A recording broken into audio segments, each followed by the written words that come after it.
只有我在2017年说新疆屠村灭族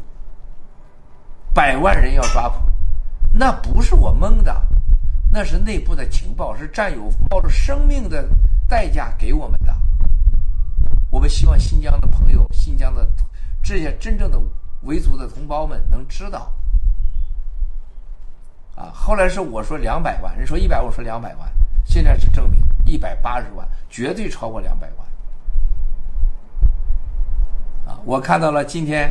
这个在上午我直播以后，好多战友给我发来的信息，提供了更多的新疆的料。我给战友们说谢谢你们，非常感谢。我可以告诉你们，当你们看到新疆人和西藏人被杀害、被强奸、被轮奸、被活埋，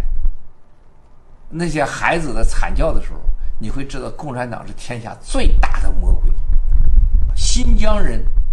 几百万人在今天的一个是文明的互联网世界被销声灭迹，一个民族竟然在短短的几年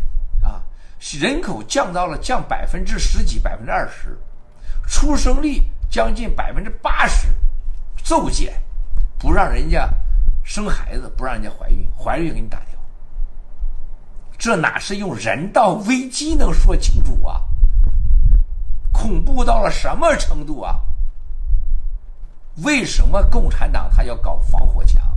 我再说就很简单，任何一个政府当他控制媒体的时候，那就是他做过了恶，怕别人知道，和他正在准备作恶，不想让你们知道，